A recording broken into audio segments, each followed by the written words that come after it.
I'd love to say this was a surprising bit of news, but it's not. Mark Hughes has gone Craig Burley, rightly?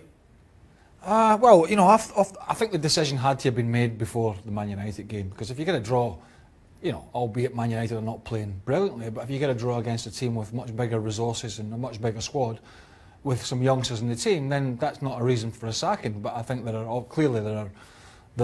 more to it than that. To be honest with you, I think the mistake, and I was talking to Stevie Nicol about this, I think, and it's difficult for managers, I think the mistake that Mark made, and so many have made, I mean, I think David Moyes has made similar ones in the last couple of years, is when Mark kept Southampton up last year, I think he should have said, listen, thanks very much, because looking at what he was having to work with, looking at the budget, they always sell their best players, and I was thinking it's going to be another tough year, but a manager always thinks he can turn it around, and I think sometimes you make bad decisions. Like David Moyes, he goes into Sunderland and it's a disaster in there, and you try to rebuild your stock, and then it's only going down the way.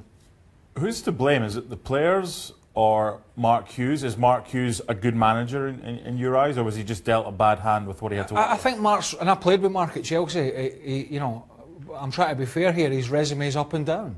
You know, if you look at what he did with Blackburn and Man City, it was decent. If you look at what he did with Stoke City before he got the sack for the first couple of years, it was very good. Keeping Southampton up, did a decent job at Wales. But there's been, you know, this scenario, there's been QPR. So it's been a very varied one for him, and I think that's the difficulty, and that's why I brought up the fact that sometimes it's difficult to make that decision to say, you know, I kept you up, I'm going to sit back, my stock's actually on the rise again because I've done that, I'm going to wait in a better job, because that was always going to be a difficult job in my opinion. The former Leipzig coach Ralph Hasenhüttl, one of the names that's been linked in the early stages, does this squad need a lot of money spent on it in January to keep them up? Yes, and it needs people that can score goals, because that's been a huge problem for them. They've just continually sold their best players, which is another major drama. The squad is threadbare. So it would mean, so if that fella came in, obviously he's an Austrian, he's managed amongst other places in Germany, he's had success with Leipzig, he's out of work at the moment. Yeah, the English league's new to him, but listen, you've got to manage no matter what league you're in. He would probably have to bring people in from the leagues that he's worked in, and Southampton would have to give him the assurances that the money would be there to do that. Otherwise, it's going to be a struggle. Just finally, a lot of clubs are going down the foreigner route.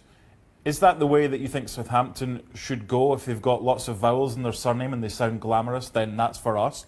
Or are we forgetting British coaches here? No, I think every club, and this includes international managers, should go down the route of scouring to get the best possible, no matter who it is. I don't particularly care for, you know, somebody coming in from a different country and a different culture. You've got to get the best man for the job. So how much they know about him, I don't know. This would seem to have been on the pipeline for a little while. But, you know, go and get the best man. You know, go and do your due diligence, because what we're dealing with here is a possible relegation for a few clubs in the Premier League, and that's millions and millions and millions of dollars. So don't try and be cheap at this end, because you'll lose it at the other end. The bottom line is Southampton fans won't care who comes in if he keeps them up and pushes them on. Sid, in Spain, this is a big deal, this award, isn't it? A lot is written about it. The media are obsessed by the Ballon d'Or. So with regards to Luka Modric winning it, will they be satisfied? Yeah, absolutely. Very, very pleased indeed. Bear in mind, obviously, the media is Spanish-focused, and in particular, perhaps a bit more Real Madrid-focused than Barcelona-focused at national level, although, of course, there are differences from place to place. I think as well, I mean, I remember very clearly speaking to Michael Owen. So the draw for the semi-finals of the Nations League in June next year has been made. England have got themselves a resurgent Dutch side, Portugal taking on Switzerland. What's your thoughts? My thoughts are they made the draw as complicated as they possibly could, because I won't explain, but they did. And a few people back in the UK in particular got confused and got the fixtures the wrong way around. The Netherlands, clearly the Netherlands v England's the one that stands out, and I say that because, you know, you've had England at the semi-final of the World Cup, and you've got a Netherlands side that looks resurgent under Ronald Koeman. They won the group with France and Germany. They had some great performances. They've got some youngsters in midfield that some of the big clubs are looking at. They've got Virgil van Dijk at the back, who's one of the best in the business at the moment, and they've come through a tough time. You know, didn't qualify for Euro 2016, didn't qualify for the World Cup in 2018. So that's I would say that's the key game out of both. Now, if you're from Switzerland or Portugal, you're not quite thinking that. Availability of players could be an issue because it comes not long after the Champions League final. Yeah, I mean, it's quite hot on the heels of that final, but you've got to get these games played. You've got to get them in. Players need their rest. We'll see how that pans out, depending on who is in the Champions League final. That is a lottery at the moment, the way all these big teams are playing. But I have to say, you know, how much I think these teams will take it serious, because the Nations League itself was an excellent format introduced first this year to take away the international friendlies, which were absolutely dying on the backside. So they were very interesting for a lot of teams. Were very competitive games, and I hope, even though, you know, there's a small trophy at the end of this, a little bit of kudos for the team that goes all the way and wins it. There's nothing that's going to help you get to the Euros, because that's already been decided by the group winners. But I think the teams will try and take it as serious as possible. I know Gareth Southgate in England and Ronald Koeman and one or two others have all taken this competition very seriously. Just finally, it's the first competitive meeting between England and the Dutch for 22 years since Euro 96. Any memories of Euro 96? I played against both those teams. I know you did. At that, and my memory is very scratchy of the Dutch game. We drew 0-0, but I can tell you it was an extreme. I haven't got the names on the list from 1996. There's some big names in it. There was some big old Dutch names in that team. Yeah, because they were a good team. England beating the Dutch 4-1, and if the Dutch hadn't scored, Scotland would have gone through. Yeah, I know. Ifs, buts, maybes, Scottish. It's brilliant, trust me. Full card midweek in the Premier League. Let's get to it with Craig Burley. Let's start off with Bournemouth against Huddersfield. Well, Huddersfield look as if they're going to be dead and buried, but it's picked up a little bit. But I'm going to go for Bournemouth. They've had a good start to the season. They have. Really good at home as well. Brighton against Palace. Tough one. Yeah, I really like Chris Hughton and Roy Hodgson's experience. I'm going to go for a draw there down in the South Coast. That's actually a derby. Yeah. Although they seem quite a long way away. But I'm going to go for a draw. I'm going to go, a draw as well. I think. Stop copying. No, just you wait. West Ham against Cardiff. Right. Particularly at home, I'm going to go for West Ham. They've got some attacking players, and I think Pellegrini's... I told you he's copied me. No. Right, I'll go first then. I think Pellegrini's just... Yeah. You copying me?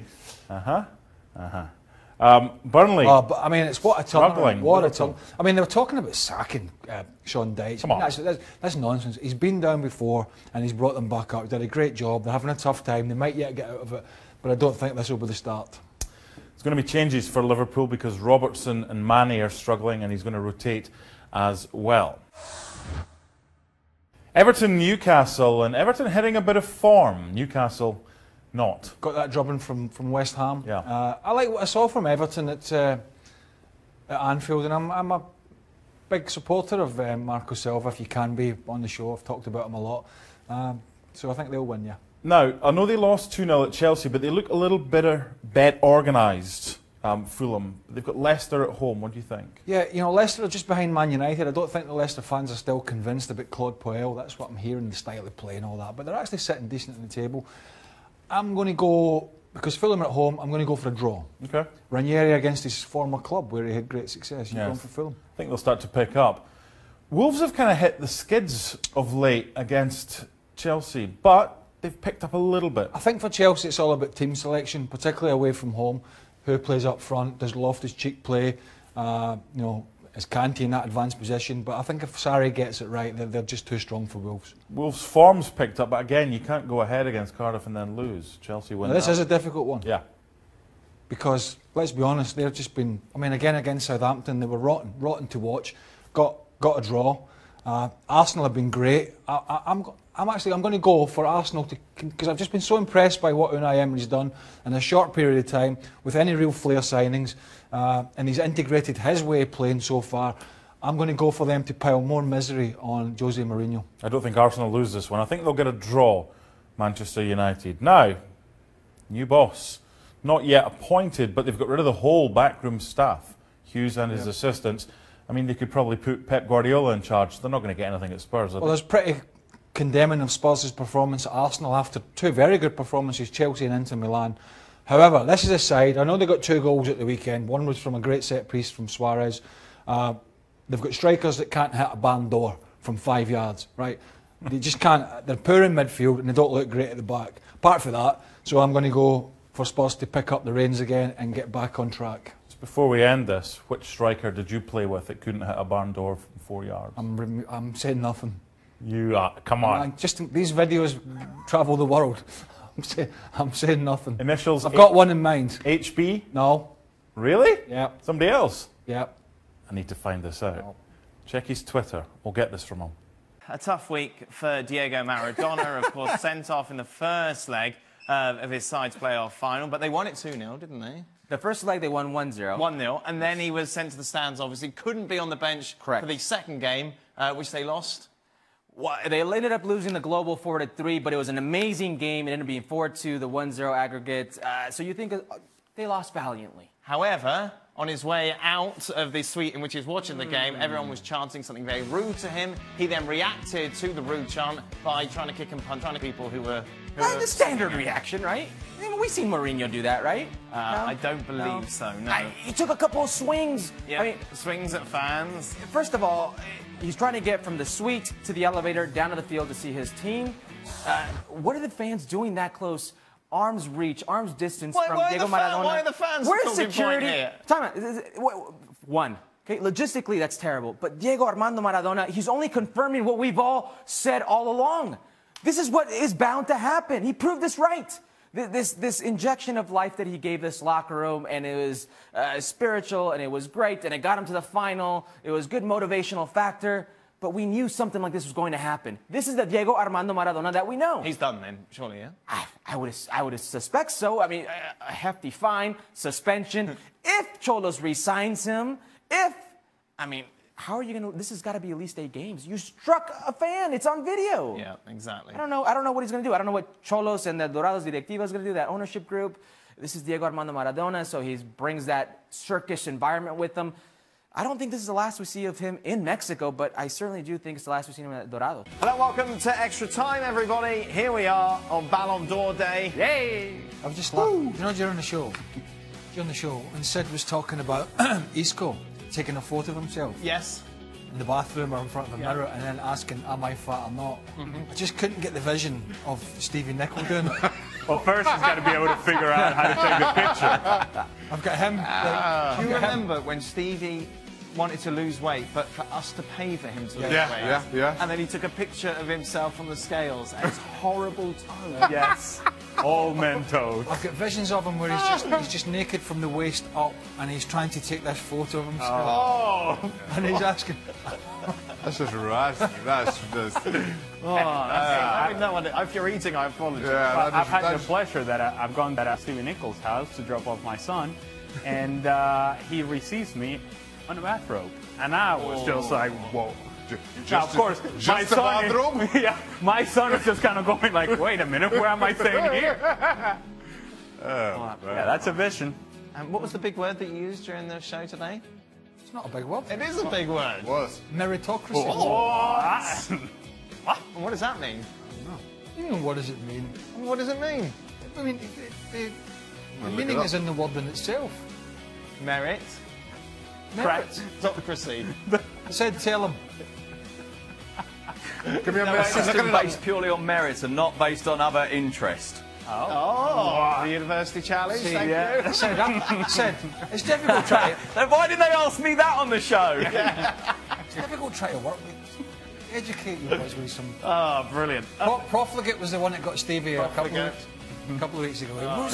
What was that word you used? Profligacy. Okay, let's get some questions. I'm going to have to read them because I haven't got them. Right, first one. Oh, I can't read that. I'll read it. If they're rewarding Modric for having a good World Cup, why didn't Schneider or Iniesta win the Ballon d'Or in 2010? Yeah. Exactly. Yeah. The Saka was That's a fair voting. point. Schneider was definitely up for it. Right, that's enough Ballon d'Or talk. There is an answer to this question, by the way. Go on, good. Sid. Go on. I'm glad you have one. I know. I'm really sorry to say this, but there is an answer to that question. And what part of the answer is the bleeding obvious that people don't seem to want to notice when they get angry about Ballon d'Ors and they argue one Ballon d'Or year against another. Because every year, the kind of the balances of the various things shift, right? So to give you the example of 2010, 2010 was when the Ballon d'Or had been taken away from being just France football and had brought in UEFA. In other words, brought in FIFA. It used to be the FIFA World Player, merged together. There were two different votes that year. If it had just been done on the journalist votes, as had previously been the case, then Wesley Sneijder would indeed have won it that year. But once all those other votes came in, and you know, we're in an era, I think, where the default setting was Messi or Ronaldo, so Messi picked up huge amounts of votes. The other thing I think that happened in 2010, and I say this obviously as someone who lives here in Spain, and so is very conscious of this, and this is a big argument in Spain. Why didn't Xavi win it? Why didn't Iniesta win it? Why didn't Casillas win it? Well, there's your answer, because there were three of them. And effectively what happened, in a democracy this will happen, there were three big Spanish candidates, and between them in a way they kind of shared the votes out, so there wasn't one outstanding candidate. If somehow Spain had been able to say, right, this is we are the World Cup winners candidates, please don't vote for anyone else from the Spanish national team, maybe they'd have had a chance that year. But basically Iniesta, Xavi and Casillas took votes off each other, and indeed took votes off Sneijder, as did Messi. To be fair, Sid did apologise before he started that answer. Well, I did, yes. The jury is still out, but we accept that I'm not sure I've accepted that apology. The best thing about this Ballon d'Or, that it's done. What, who's going to win 2019, Shaq? That's No, it's not. Shaq, it's not done. That's the whole problem with the Ballon d'Or. It's not just tonight. This happens all year, every day, for the whole year, forever and ever and ever, until we die. No, not me. You can check out our Ballon d'Or awards actually online, because we did do our Ballon d'Or awards. It's kicking and screaming. Ronaldo won those, by the way. Why look at me? I don't know. You were over there on the screen? Look at me. I don't know why you're looking at me. Okay, right, let's have a look at the next question. Okay. Most underrated player in the world. Oh, goodness. Sid will have someone from Oviedo or someone. Let's answer that for another 2 minutes while I think about it. Sorry, what was the question? Was the question who's the most underrated player in the world? Yes. Okay, right. Let's go back to the Ballon d'Or then. And I'm sorry to do it, but let's go back to the Ballon d'Or then. but the reason I say this is, given that this year, and as I said before, the criteria from year to year can shift, but given this year, given the way that Modric has won this because of the Champions League and the World Cup runners-up, and because of his vital importance in the middle of the Croatian midfield, and I would argue, by the way, that in the Champions League his slightly less vital importance in the middle of the Real Madrid midfield, because this wasn't a Real Madrid team that won the Champions League because they dominated midfield, which of course is what's defined by Luka Modric. So here's the question for you. Here's the answer. In the Ballon d'Or vote tonight, Ivan Rakitic finished 19th. Was Ivan Rakitic's season last year really 18 places lower than Luka Modric? I don't think it was. Oh, here we go. He played an unbelievable amount of games last year. Rakitic. I think it was something like 72. Wow. Incredible. I mean, just a guy who pitches up and produces the goods most weeks. Oh, yeah. The most underrated player, Shaq? Yeah. Rakitic. Oh, Rakitic. We're just going with that, yes? I'll go N'Golo Kante. And go, no, people rate him. Well, not Sarri, not his own manager, not his own coach. No problem, isn't it? Well, I'm just saying. Craig, would you like to throw a name into the hat? Costa. Diego Costa? Yeah. He scored 1 goal in the last 6 months. He's an underrated player. I've had him on my team. He can't score goals at the moment. It doesn't mean he's a bad player. Of course it does if you're a striker. Oh, so Diego Costa's just a bad player now? Yes, that's it. Oh, shut up. Chelsea'd have him back in a heartbeat with that front Yeah, line. look at how low that bar is. Do we have any more questions? Huh? Oh. Yes. What's stopping Man United from sacking Mourinho? At 5 year The interesting thing is Mark Hughes got sacked after the 2-2 draw. Yeah, I know. Bench United. Why does... I mean... Well, of course he did. Oh. How can you get away with only drawing 2-2 with United? That's it. And what does that have to do with the Ballon d'Or? Yeah, how do we miss the Ballon d'Or? I don't know. Did Jose Mourinho win the manager's Ballon d'Or? Is there a manager's Ballon d'Or this year? I don't and who won it? I don't think that exists. Why not? Okay. I don't know. Right. There's one more question before that's it. Being a football player, how does Craig Burley not support any team? Is it even possible? Are you human? Well, the last question, last bit is a good question. You can separate the question. There's all kinds of things going on there. Jacko, you support Trinidad, yeah? Yeah. And you watch Trinidad. You support Venezuela. Yeah. Trinidad and Tobago. Sorry. Carry on. I mean, I think we're talking He about supports them both, not just one of them. Oh, shut up, Sid. we're talking about club teams here. Yeah, I support England. Yeah, but even Scotland you don't support. Well, I'm not a supporter. But why not? Why? Because I'm not. It's like, I'm not. I didn't used to go to games when I was a kid. Right. Not really. Not professional games. I used to go to local games. I've never had an interest in supporting a team. Do you support any team in other sports? Or Yeah, I like golf and rugby. Yeah. So you just support Europe in the Ryder Cup? I just don't have a team in football. Right. No. Would you support Scotland in the rugby? Would define supporting. I don't sit with a scarf. I want you to win! Come on! Oh yeah, but I don't sit with a scarf on. You don't have to sit with a scarf on. Yeah, I don't not support Scotland. Scotland! Scotland! Scotland! I don't not support Scotland at football. I just don't get worked up about it. Right. Pretty easy for me to not get worked up about it. Sid, who do you support? Do you support England or Spain? No, England. England. Although obviously it's nice when Spain do well. Well, financially for you, I imagine. Selfish. No, but even that is you know who I don't really know why, but I also have a very large soft spot for Uruguay. Just because there's something about Uruguay that I just think is great. Hipster. Yeah. Everybody was All kinds of questions there too. everybody was talking about that Copa Libertadores final, wasn't it? They all jumped out the woodwork. There's a lot of people talking about that, Shaka. Yeah?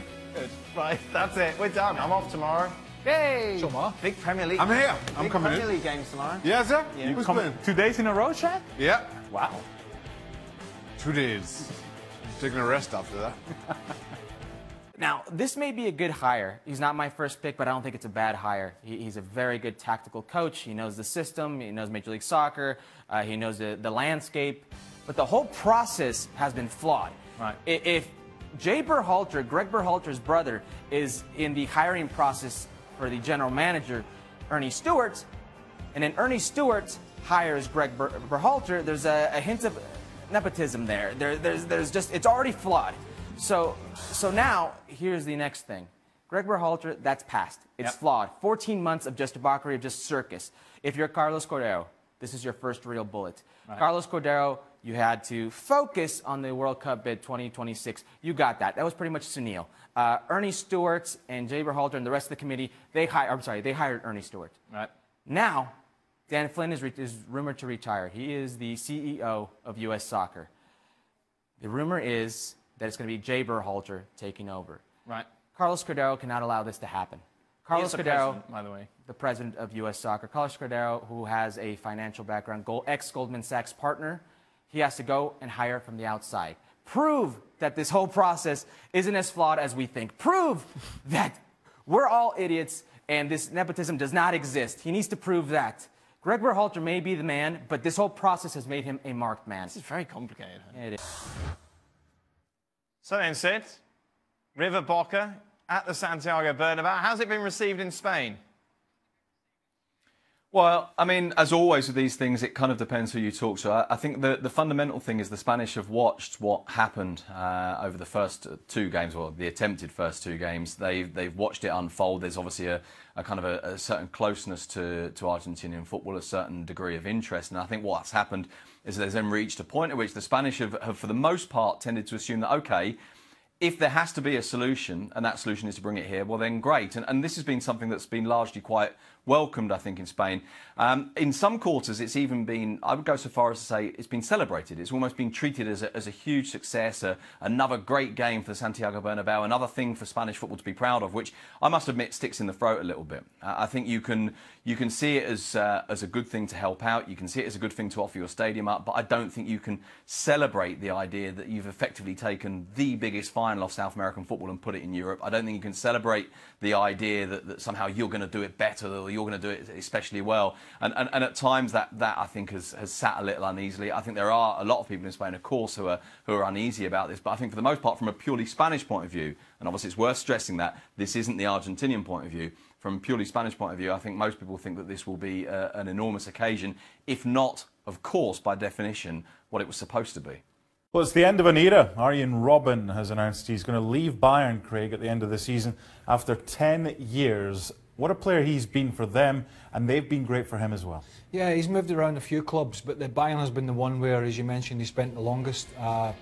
He's he's won it all in the game. In terms of club level, he's been fantastic in terms of his wide play.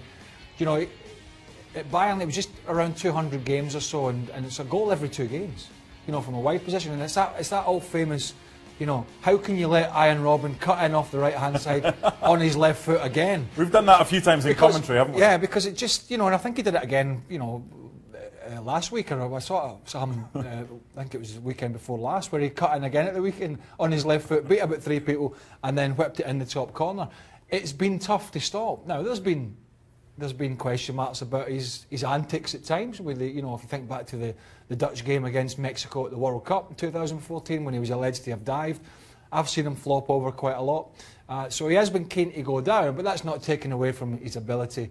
But he has served Bayern extremely well, and at 34, I suppose it's time to reassess what he wants to do for the last maybe a couple of years of his career. I don't think you make a decision like this without having an idea of where you want to go to. Reports in the German media are saying a return to the second club he was at, PSV, as a possibility. Would that make sense?